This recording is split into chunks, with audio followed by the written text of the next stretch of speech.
Mi padre me humilló en la cena de cumpleaños de mi propia madre, gritando que yo siempre sería la segunda mejor después de mi hermana. Él no tenía ni idea de que yo era quien había estado pagando en secreto su hipoteca durante los últimos 5 años. Así que sonreí, lo eliminé por completo de mi vida y le tendí una trampa que expondría la red de mentiras de mi hermana y los dejaría a ambos sin nada. Aquí es donde la historia comienza de verdad, y no querrás perderte lo que sucede. Asegúrate de suscribirte para verla hasta el final. Siempre tenemos curiosidad. ¿Desde qué parte del mundo nos están viendo hoy? Háganoslo saber en los comentarios. La gripe se había instalado en lo más profundo de mis huesos, una miseria pesada y dolorosa que me dejaba débil y temblando. Había pasado los últimos 3 días acurrucada en mi sofá, envuelta en mantas, sobreviviendo a base de té y caldo mientras mi marido, Alejandro, rondaba con el ceño fruncido por la preocupación. Esa noche, por fin me sentía marginalmente humana. Había logrado ducharme y estaba sentada en mi escritorio intentando reprogramar las reuniones de trabajo que me había perdido cuando mi teléfono vibró. Era un mensaje de texto de mi padre: Roberto, necesito que me llames. Urgente sobre la casa. Un nudo familiar de pavor se apretó en mi estómago. Siempre era urgente, y siempre era sobre la casa. Durante 5 años, desde que mi padre se vio forzado a una jubilación anticipada de su trabajo en la fábrica, una situación en gran parte provocada por él mismo, yo había estado pagando en secreto su hipoteca. Era un acuerdo nacido de un momento de debilidad por mi parte y un momento de desesperación por la suya. Él y mi madre, Elena, estaban al borde de la ejecución hipotecaria. Yo acababa de recibir un ascenso importante y no podía soportar la idea de que mi madre, que había sacrificado todo por nosotros, se quedara sin hogar. Así que había establecido un sistema de pago anónimo a través de un fideicomiso gestionado por mi abogada y amiga, Regina. Mis padres creían que era una subvención de un programa de asistencia a la vivienda para antiguos trabajadores de fábricas. Era la única manera de asegurarme de que el dinero fuera a la hipoteca y no al agujero negro de la última aventura empresarial de mi hermana Valeria. Presioné el botón de llamada, el auricular frío contra mi oreja. Hola, papá. Recibí tu mensaje. ¿Qué pasa? Todavía estaba congestionada y mi voz sonaba débil. Camila, suenas terrible, dijo, no con preocupación, sino con impaciencia. He tenido la gripe, papá. Apenas me estoy recuperando. ¿Qué pasa con la casa? No es sobre la casa. No realmente, espetó. Es sobre el cumpleaños de tu madre. Es este sábado, y Valeria está planeando una cena preciosa para ella en la casona de Polanco. Ha reservado el salón privado. Se está encargando de todo. Parpadeé, confundida. Eso suena encantador. ¿Qué tiene que ver conmigo? Bueno, el depósito para el salón es significativo, titubeó. Y Valeria se preguntaba si podrías, ya sabes, ayudarla. Está poniendo mucho esfuerzo en esto. La gripe, el estrés del trabajo y la pura audacia de la petición se fusionaron en un agudo pico de ira. Valeria, mi hermana de 29 años, la aspirante a bloguera de estilo de vida, se estaba encargando de todo pidiéndome a mí que pagara por ello, como de costumbre. Papá, te acabo de decir que estoy enferma y ya estoy haciendo mucho, dije, mi voz elevándose a pesar de mí. Pago tu seguro de gastos médicos y el de mamá. Cubro los pagos de tu coche. Sabes, siempre estoy feliz de ayudar, pero Valeria necesita empezar a asumir alguna responsabilidad. Se hizo un silencio gélido. Luego la voz de mi padre, que había sido suplicante, se volvió de hielo. ¿Responsabilidad? ¿Me estás hablando a mí de responsabilidad? Tu hermana está tratando de hacer algo bonito por su madre. Algo especial. Siempre tienes que hacer que todo gire en torno al dinero, ¿verdad, Camila? Hago que gire en torno al dinero porque soy la única que tiene, repliqué, las palabras saliendo antes de que pudiera detenerlas. Oh, ya empezamos, gritó, su voz retumbando tan fuerte que tuve que alejar el teléfono de mi oído. La todopoderosa gerente de proyectos, menospreciándonos a todos. Crees que eres mucho mejor que tu hermana solo porque tienes ese trabajo elegante. Bueno, déjame decirte algo, Camila. Valeria tiene una luz en su interior. Tiene un espíritu. Está tratando de construir algo de la nada mientras tú solo te sientas en tu oficina y cuentas tu dinero. Papá, eso no es justo, grité, con la cabeza palpitando. Trabajo duro por ese dinero. El dinero que paga tu seguro. No te atrevas a echármelo en cara, rugió. No te pedimos que lo hicieras. Te ofreciste. Solo lo haces para poder restregárnoslo. Nunca lo entenderás, ¿verdad? Puedes tener todo el dinero del mundo, pero siempre serás la segunda después de tu hermana. Siempre lo has sido, y siempre lo serás. Las palabras me golpearon como un puñetazo físico, dejándome sin aliento. Toda mi vida. Cada recital, la mediocre actuación de Valeria era artística, mientras que la mía, impecable, era robótica. Cada boletín de notas, sus 8 eran una señal de una mente creativa, mientras que mis 10 eran la prueba de que no tenía vida social. Era la verdad no dicha de nuestra familia, la pesada manta bajo la que había vivido durante 34 años, ahora finalmente pronunciada en voz alta en una explosión de rencor puro y sin adulterar. La casa, la hipoteca, el seguro, los coches, todo era solo un impuesto que pagaba por el privilegio de ser la hija menor. Una extraña y fría calma me invadió, extinguiendo la ira febril. Me recliné en mi silla, mi voz bajando a un tono tranquilo y uniforme. Tienes razón, papá. Finalmente lo entiendo. Bien, dijo, respirando con dificultad, sintiendo la victoria. Entonces, llamarás a Valeria por el depósito. Casi me reí. No, no llamaré a Valeria. Y tienes razón, está tan llena de luz. Estoy segura de que no tendrá ningún problema en cubrir el depósito. Hice una pausa, saboreando el pequeño y agudo clic de la pieza del rompecabezas cayendo en su lugar. Y de ahora en adelante, también puedes dejar que ella pague tu hipoteca. He terminado. Terminé la llamada. Mi mano estaba perfectamente firme. La gripe, el dolor, la fiebre, todo parecía distante. Acababa de cortar el cordón. Debería haber estado aterrorizada. Debería haber estado devastada. En cambio, por primera vez en mi vida, sentí una sorprendente y profunda sensación de paz. La traición, me di cuenta, no era solo la llamada telefónica. La traición era mi vida entera. Alejandro me encontró unos minutos más tarde, todavía sentada en mi escritorio, mirando la pantalla negra de mi teléfono. Puso una taza de té junto a mi mano. Parece que has visto un fantasma, dijo suavemente, frotando mis hombros. Era tu padre. Asentí, apoyándome en su contacto. Él, Finalmente lo dijo. Dijo que, cariño. Que siempre seré la segunda después de Valeria. Alejandro dejó escapar un largo y lento suspiro. Había sido testigo de la dinámica tóxica de mi familia durante los 10 años que llevábamos juntos. La despreciaba, pero respetaba mis intentos de manejarla. Camila, lo siento mucho. ¿Qué provocó esto? La cena de cumpleaños de mamá. Valeria la está planeando y quiere que yo pague el depósito del salón privado. Dije que no, y él explotó. Bien por ti, dijo, con voz firme. Por decir que no, quiero decir. Dije más que no, Ale, admití, con voz queda. Le dije que había terminado.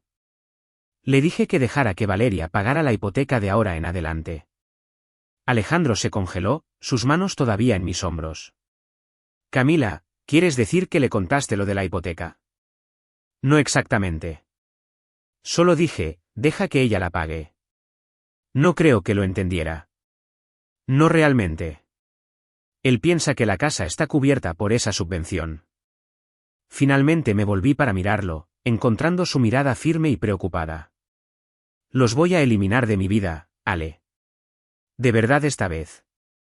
El seguro, los pagos del coche y la casa. Llamaré a Regina mañana. Estudió mi rostro por un largo momento. Luego, una lenta sonrisa se extendió por el suyo. De acuerdo, dijo. Es el momento. Ya hace mucho que era el momento. ¿Qué necesitas de mí? Solo que estés aquí. Esto se va a poner feo. No voy a ir a ninguna parte, prometió, besando mi frente. Ahora, bebe tu té. Todavía tienes fiebre. Lo feo comenzó menos de una hora después. Mi teléfono, que había estado en silencio, sonó de nuevo. Era mi padre. Lo ignoré. Sonó de nuevo inmediatamente. Lo ignoré. Luego un mensaje de texto. Camila, llámame ahora. Esto no es gracioso. ¿Qué quisiste decir sobre la hipoteca? Coge el teléfono. Tu madre está disgustada. Silencié mi teléfono y le mostré los mensajes a Alejandro.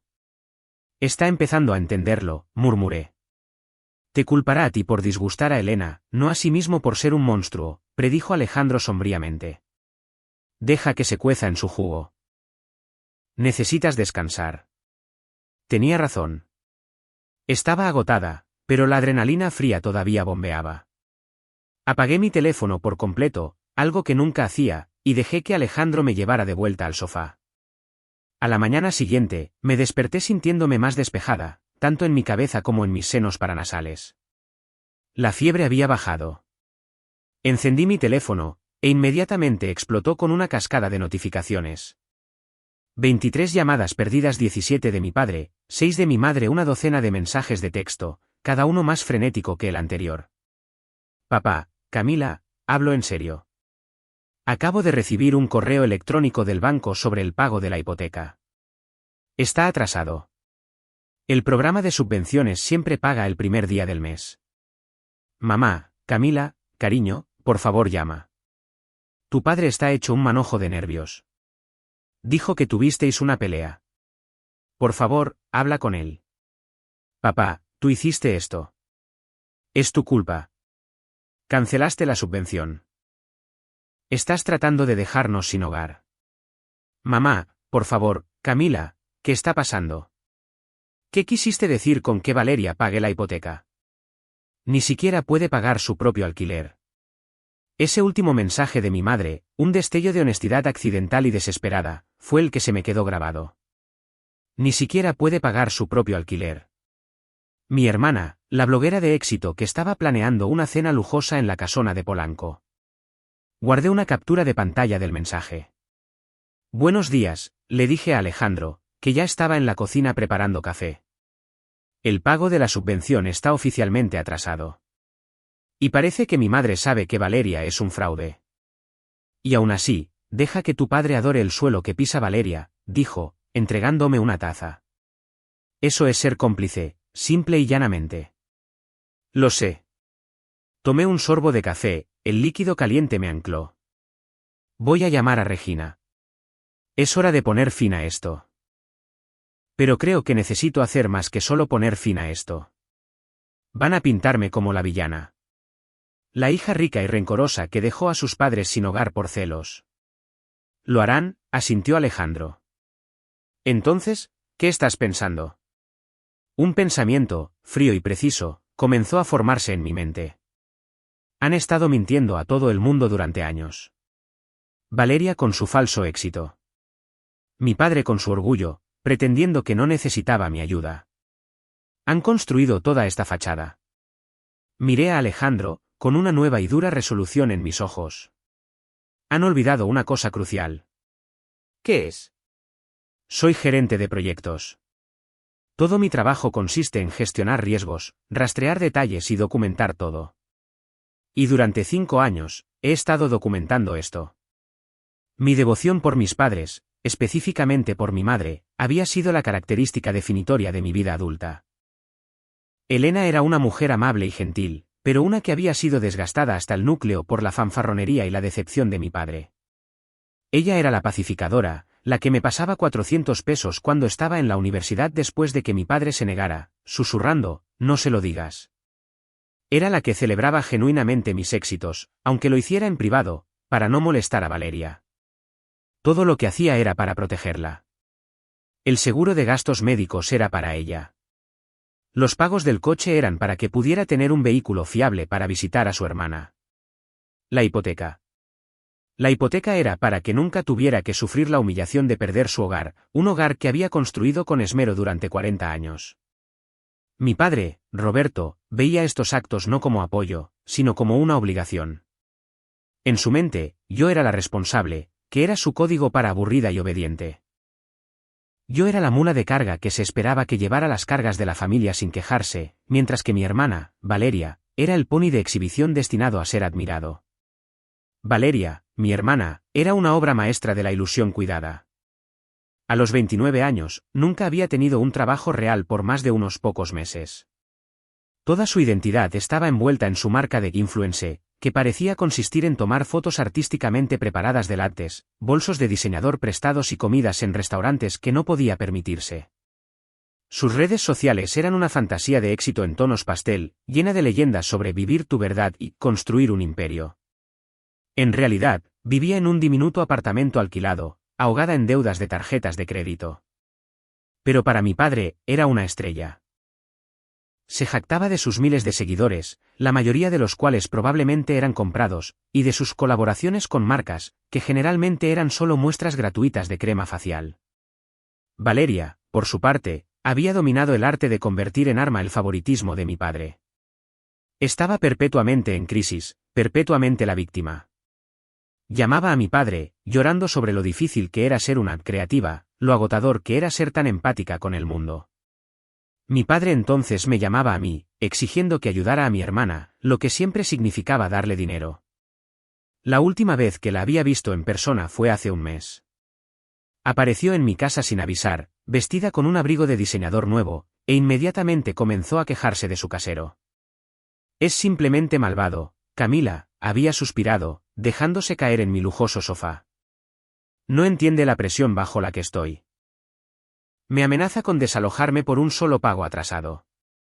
Valeria, esta es la tercera vez este año, le había dicho, tratando de mantener la paciencia. Exacto. Me está acosando, había replicado, sin entender el punto en absoluto. De todos modos, estaba pensando, ya que a ti y a Ale os va tan bien, tal vez podríais, ya sabes, ser avales en un nuevo contrato de arrendamiento para mí. Solo hasta que se cierre mi nuevo acuerdo de patrocinio. Me había negado, educada pero firmemente. Se había ido furiosa, acusándome de estar celosa de su libertad. Ahora, recordando esa conversación, me di cuenta del alcance total de su manipulación. No solo era irresponsable, era una depredadora, y mis padres eran sus víctimas principales.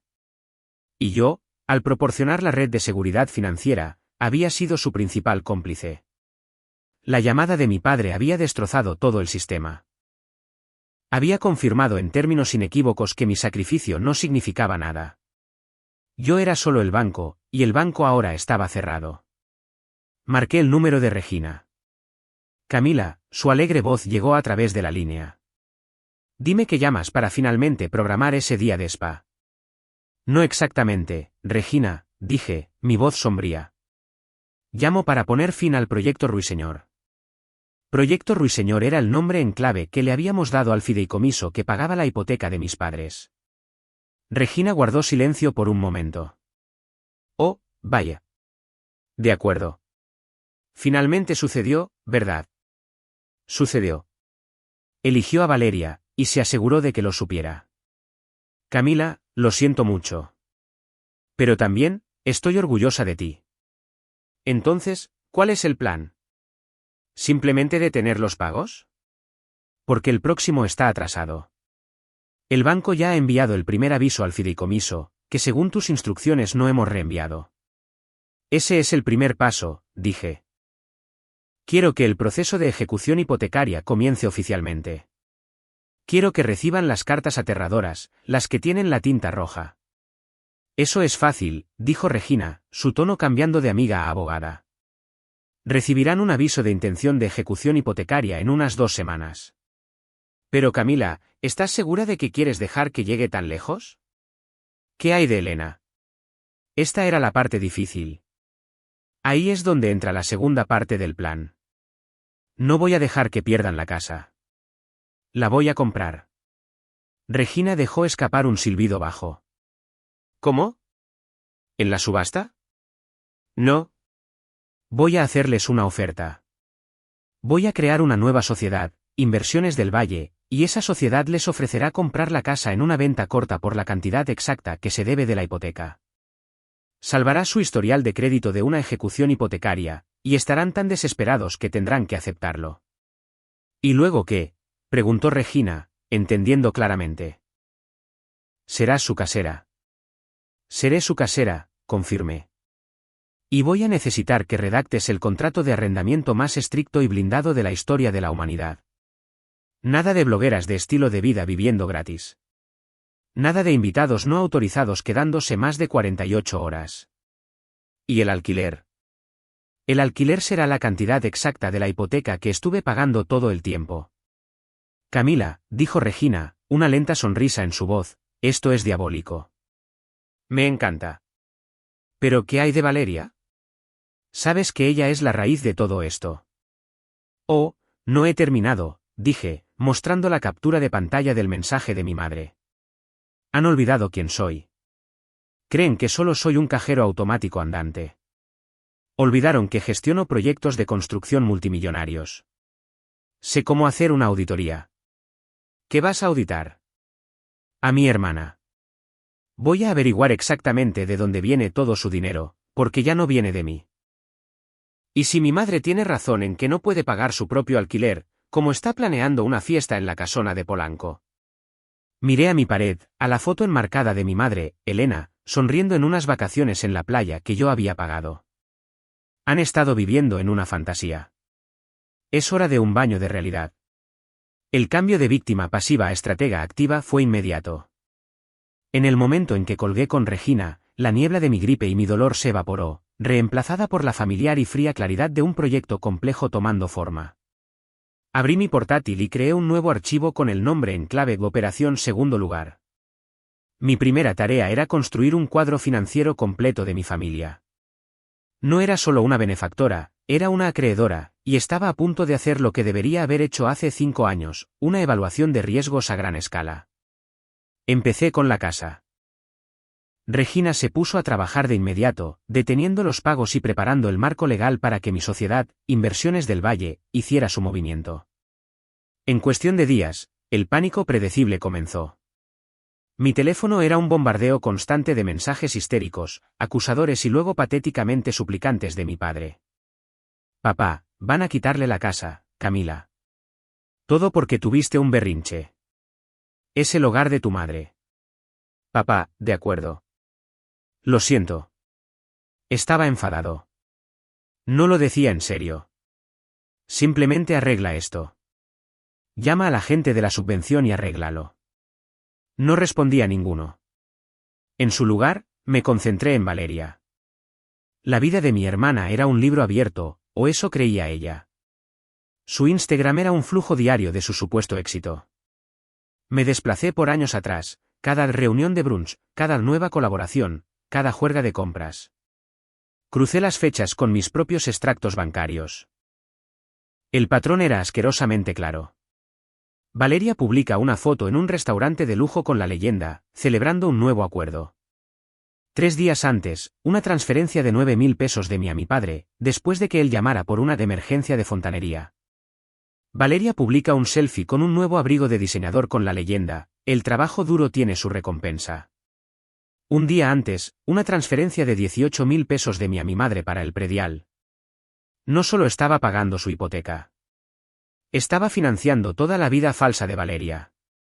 Mi ayuda se estaba blanqueando a través de mis padres y se le entregaba directamente a ella. La ira de mi padre, su defensa de su espíritu, todo era una actuación para proteger a su niña de oro, la que lo hacía sentir emocionante y relevante, mientras yo, la aburrida y responsable, pagaba las facturas. Esta era mi ventaja. Esta era la trampa inteligente. La subvención que había creado estaba, a través de Regina, legalmente estructurada como un préstamo sin intereses con la casa como garantía. El préstamo estaba registrado a nombre del fideicomiso, Proyecto Ruiseñor.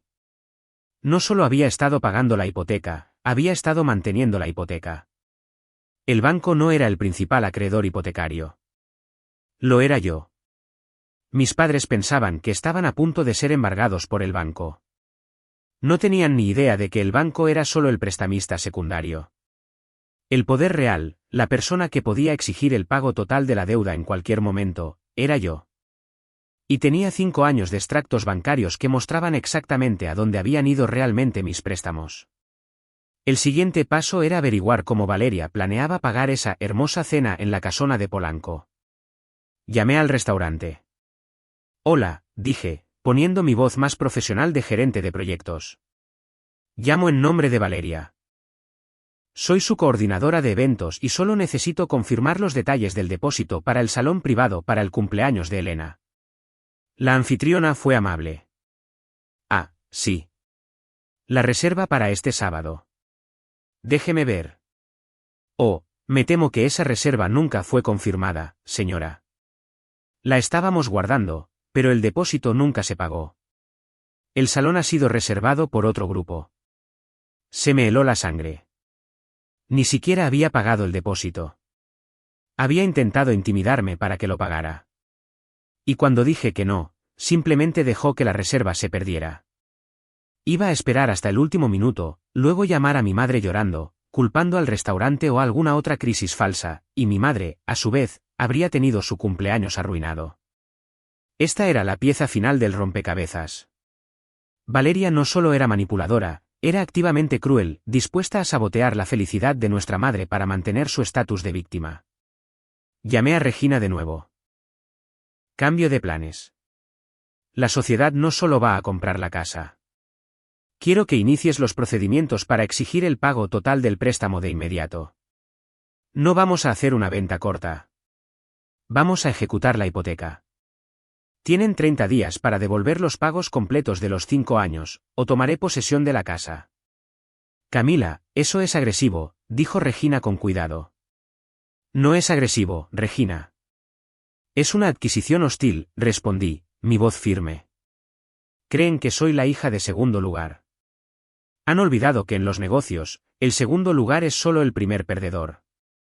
No voy a perder. No esta vez. Tenía la ventaja. Tenía la documentación.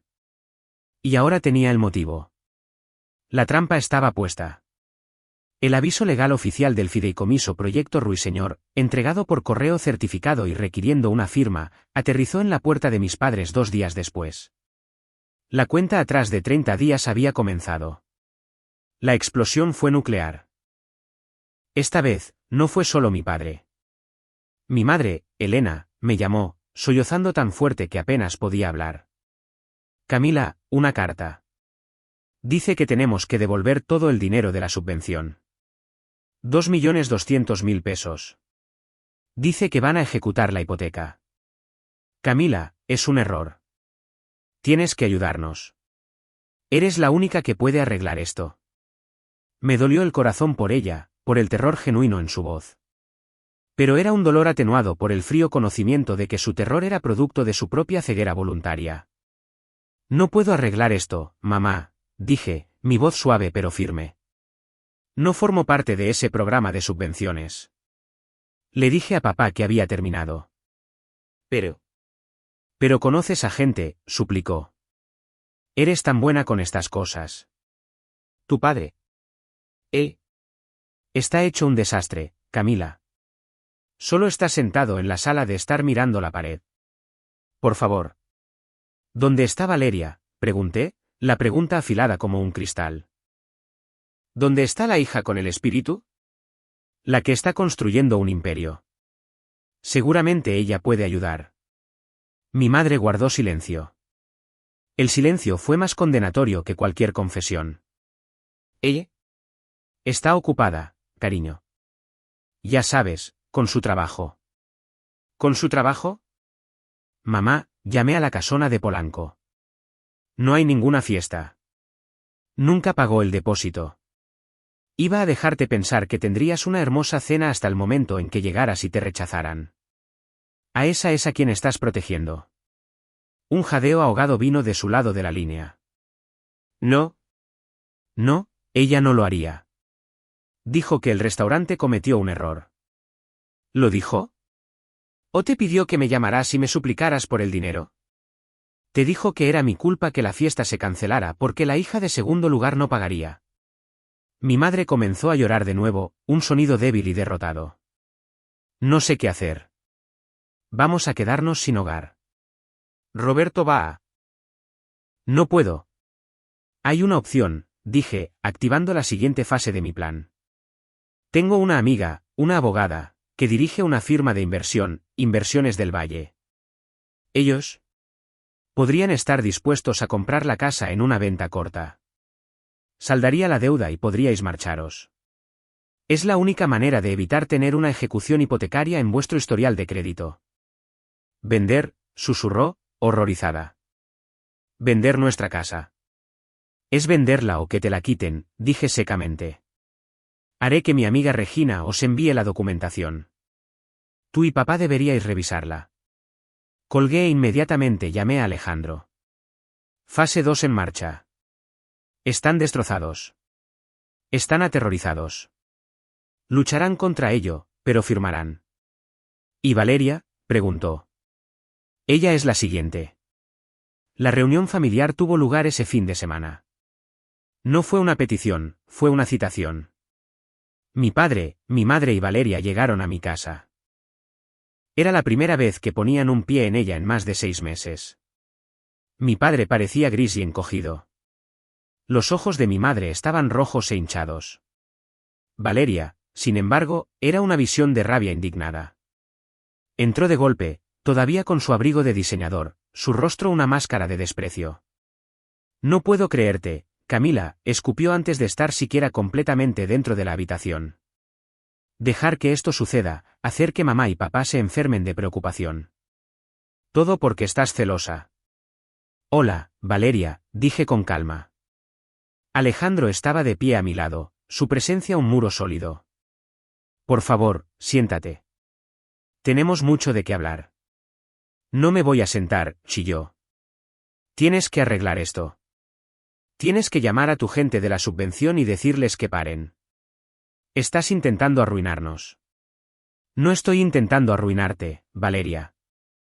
Y no hay gente de la subvención a la que llamar. ¿Qué significa eso?, murmuró mi padre, con la voz ronca. Lo miré directamente a los ojos. Significa que nunca hubo una subvención, papá. No había ningún programa de asistencia a la vivienda. Solo estaba yo. He estado pagando tu hipoteca durante 5 años. La mano de mi madre voló a su boca. El rostro de mi padre pasó de gris a blanco puro. Valeria solo miraba, sus ojos entrecerrándose. Tú. Estás mintiendo, dijo Valeria, pero su voz vaciló. Lo estoy. Me giré hacia mi portátil, que estaba conectado a la gran televisión de nuestra sala de estar. Hice clic en un botón. Una hoja de cálculo apareció en la pantalla. Esto, dije, mi voz resonando con la fría autoridad de una presentación en una sala de juntas, es una auditoría del proyecto Ruiseñor. A la izquierda, verán cada pago de hipoteca que he hecho desde 2020.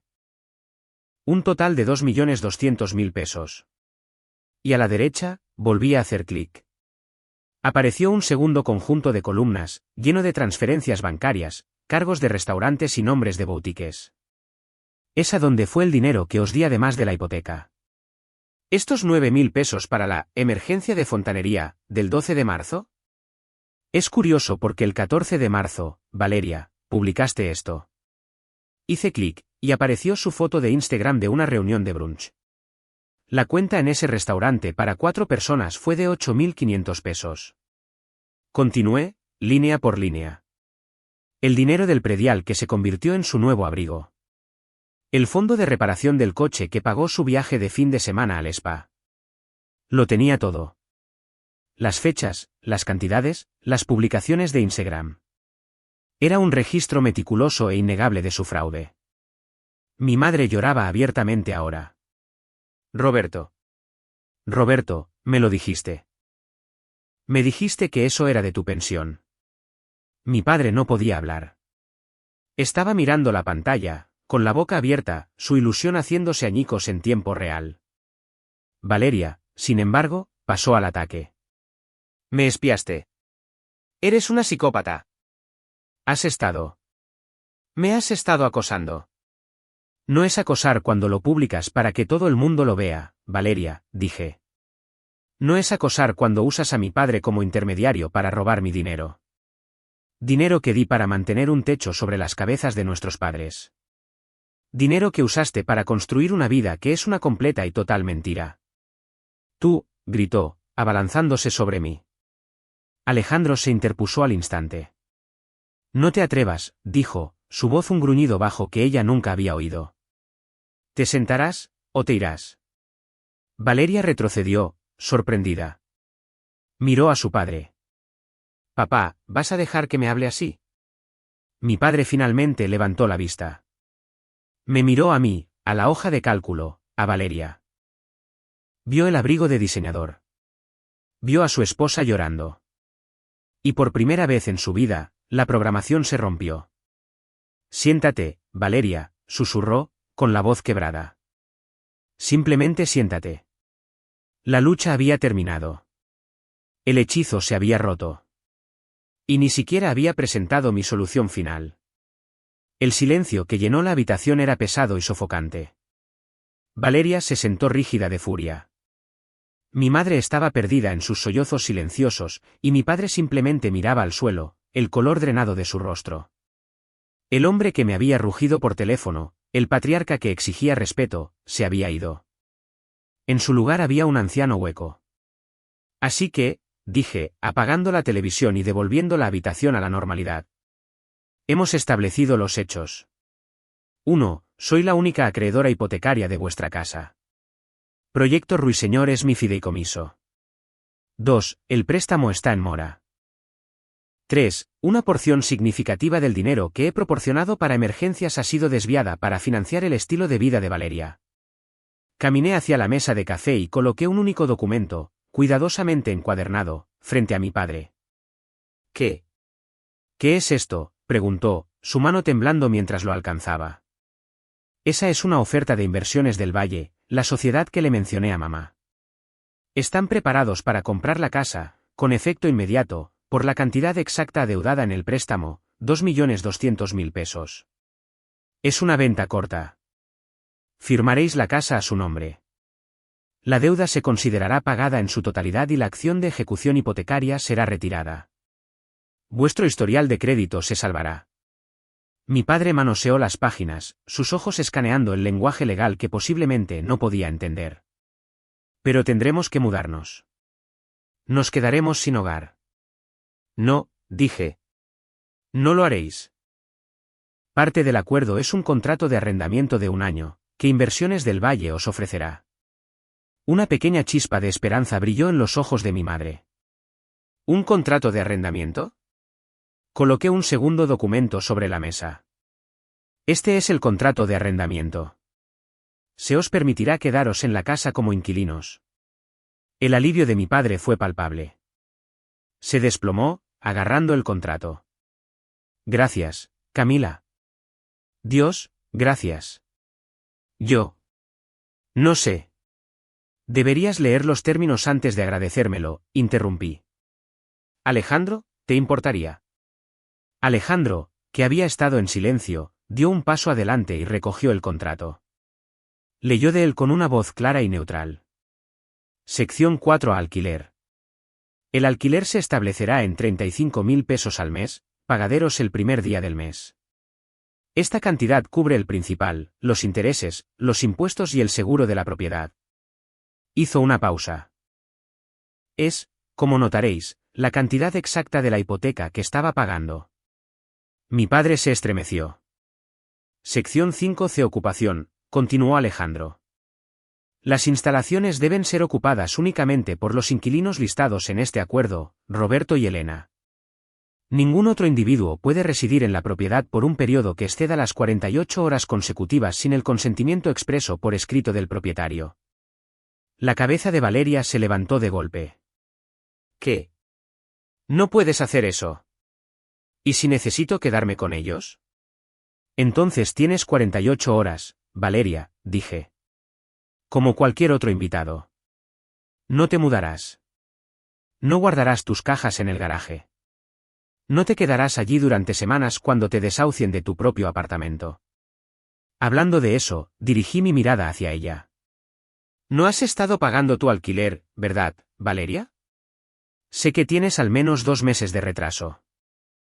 Tu casero ya ha presentado la documentación inicial de desahucio. Planeabas obtener el dinero de mí, y cuando eso falló, ibas a volver a casa. Por eso estabas tan desesperada. El rostro de Valeria se puso blanco. Había pensado que sus engaños eran brillantes, pero era descuidada, dejando un rastro de registros públicos de 1 milla de ancho. Tú. No tienes pruebas, tartamudeó. No necesito pruebas. Solo necesito hacer cumplir mi contrato de arrendamiento. Si estás allí al tercer día, mamá y papá estarán incumpliendo el contrato, y el proceso de desahucio comenzará para todos ellos. ¿Estás dispuesta a arriesgarte, Valeria? ¿Estás dispuesta a dejar a mamá y papá sin hogar de verdad, solo para tener un lugar gratis donde quedarte? Valeria me miró con odio puro y sin adulterar. Esta era la verdadera confrontación. La casa era solo un edificio. La verdadera batalla era por el control, por los recursos de los que se había aprovechado durante una década. Y finalmente, dije, volviendo a mirar a mi padre, está el asunto del 1.100.000 pesos. El dinero que puedo probar que fue desviado de su propósito previsto, los fondos de emergencia que se convirtieron en las juergas de compras de Valeria.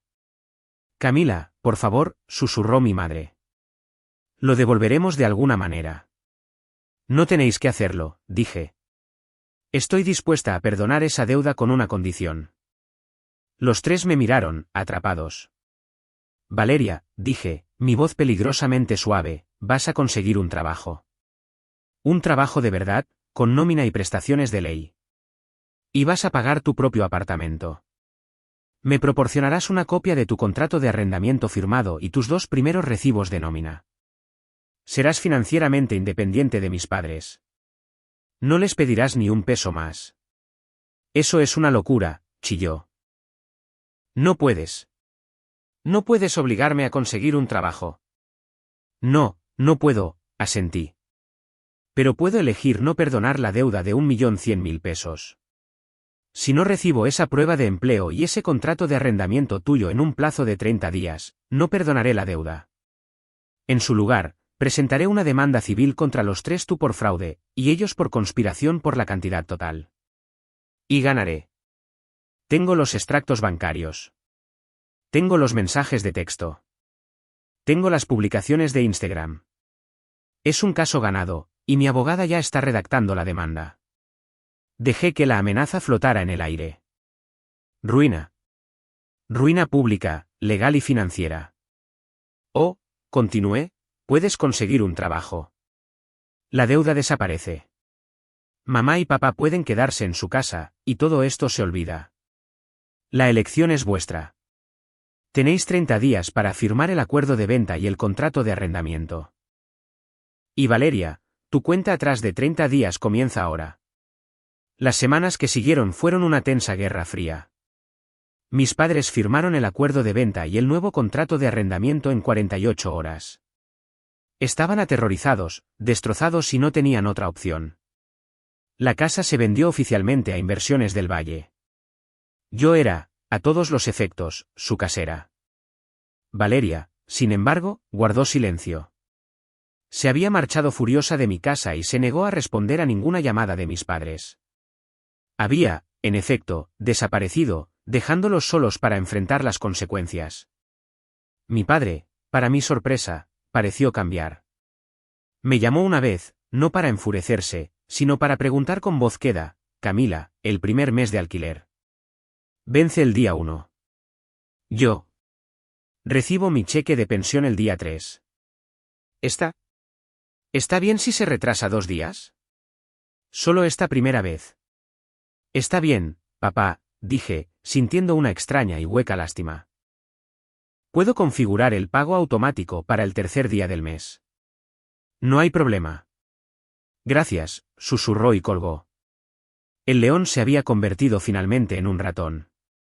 El verdadero enfrentamiento, sin embargo, estaba por llegar.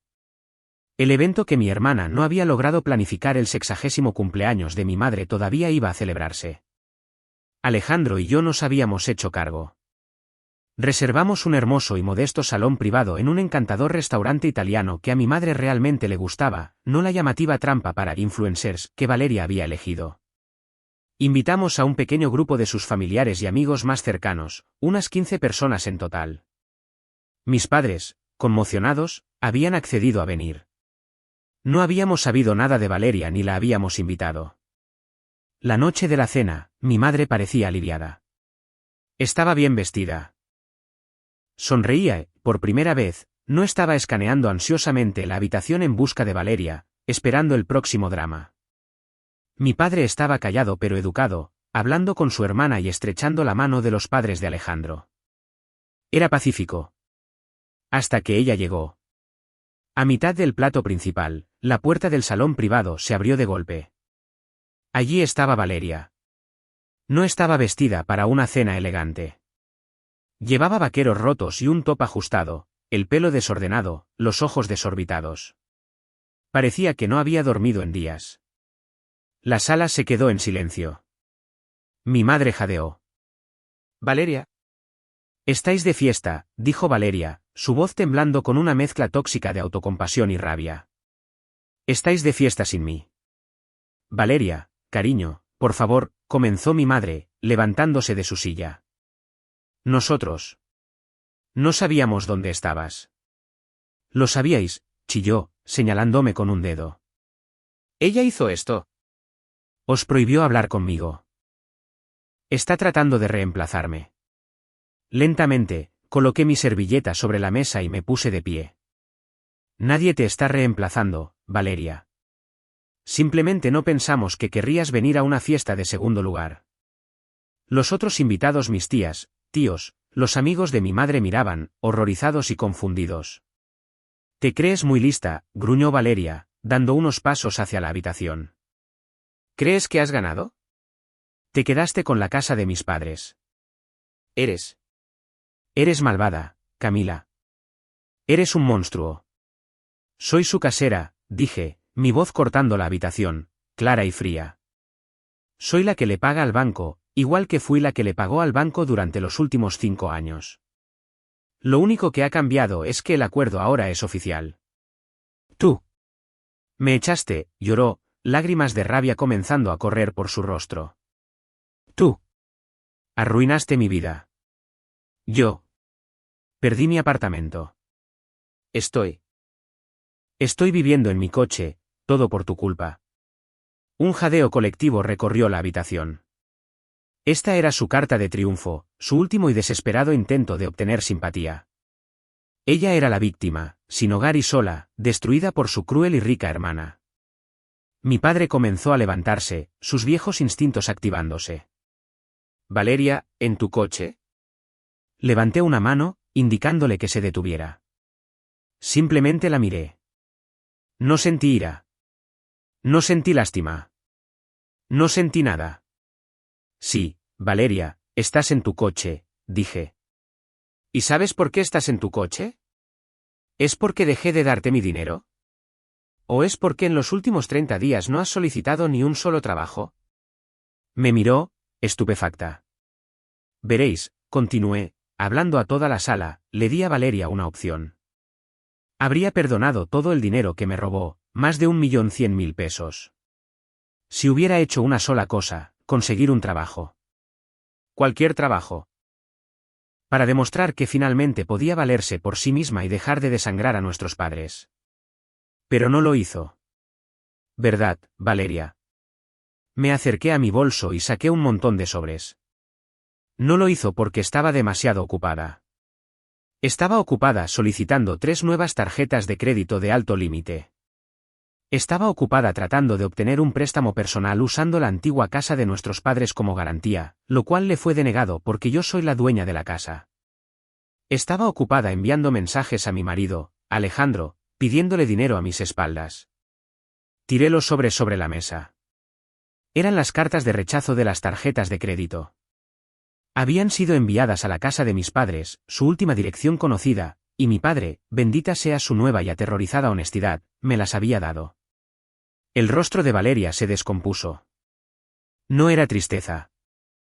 Era la humillación total y absoluta de una estafadora cuyas últimas artimañas habían sido reveladas.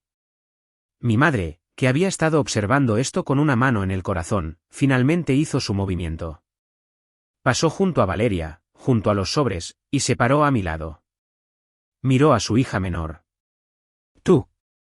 Le pediste dinero a Alejandro, susurró, su voz temblando con una nueva y fría ira que nunca había oído. Valeria no tuvo respuesta. Fuera, dijo Elena. Mamá, logró decir Valeria. Fuera, repitió mi madre, su voz elevándose a una orden poderosa. No arruinarás esto. No arruinarás nada más. Fue. Hemos terminado. Valeria se quedó allí por un momento, completamente derrotada. La audiencia que esperaba que se uniera a su causa su familia, su madre la miraba con asco.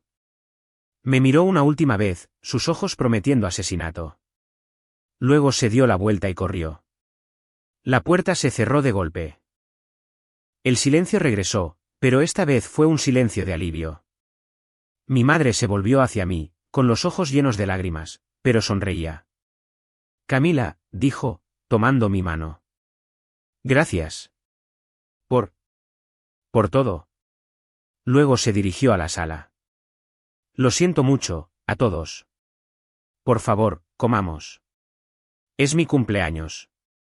La caída de Valeria fue tan rápida como completa. Después de ser exiliada públicamente del cumpleaños de mi madre, desapareció.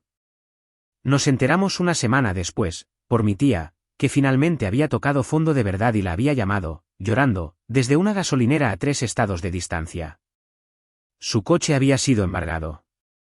No tenía nada. Mi tía, una mujer práctica, le compró un billete de autobús, no a casa, sino a casa de una prima en Texas que tenía un trabajo esperándola en un restaurante. Valeria, por primera vez en su vida, no tenía otra opción. Lo aceptó. No hemos sabido de ella desde entonces, aunque mi tía informa ocasionalmente que, de hecho, todavía está empleada como camarera. La transformación de mi padre fue la más profunda. Ser un inquilino en la casa que solía poseer, pagando el alquiler a la hija que había despreciado, rompió su orgullo de una manera absoluta. Pero de esa fractura, surgió algo nuevo. Él y mi madre comenzaron a hablar. Aceptó más horas en la ferretería. Empezó a arreglar cosas por la casa él mismo, no por obligación, sino, al parecer, por un recién descubierto respeto por la propiedad. Nuestra relación no está arreglada. Nunca será el vínculo cálido y amoroso que veo en las películas. Pero es funcional. Soy su casera. Son buenos inquilinos. Pagan su alquiler el tercer día de cada mes. Cuando voy de visita, mi padre me prepara una taza de té y me pregunta por mi trabajo, y realmente escucha la respuesta. El león rugiente se ha ido, reemplazado por un hombre tranquilo que parece, en su vejez, entender finalmente el valor de la hija que había ignorado. La mayor sanación, sin embargo, fue con mi madre. En las semanas posteriores a la cena, ella y yo comenzamos a hablar de verdad. Admitió su culpa, su debilidad, su miedo al temperamento de mi padre y su propia ceguera ante las manipulaciones de Valeria. Yo solo quería que fuera feliz, me dijo, llorando. Y dejé que me convenciera de que tú eras la fuerte, que no me necesitabas. Fue el mayor error de mi vida, Camila. Empezamos a almorzar, solo las dos. Fuimos al día de spa que Regina siempre había querido que programara. Ya no era su salvadora ni su banco. Era simplemente su hija. En cuanto a Alejandro y a mí, nuestra vida es tranquila. Estamos planeando un viaje a Italia, algo que siempre había pospuesto por obligaciones familiares. Mi teléfono ya no suena con emergencias. Mi cuenta bancaria es mía. El archivo Operación Segundo Lugar en mi ordenador está cerrado. La semana pasada, recibí un paquete por correo. Era un pequeño pájaro de madera tallado a mano. Era de mi padre. Lo había hecho en su taller. La nota adjunta tenía solo 3 palabras, para tu jardín. No era una disculpa. No realmente. Pero mientras lo colocaba en el alféizar de mi ventana, viendo la luz de la mañana atrapar la madera, me di cuenta de que era algo mejor. Era un comienzo. Ya no era el segundo lugar. Era simplemente Camila. Y por primera vez, eso era más que suficiente.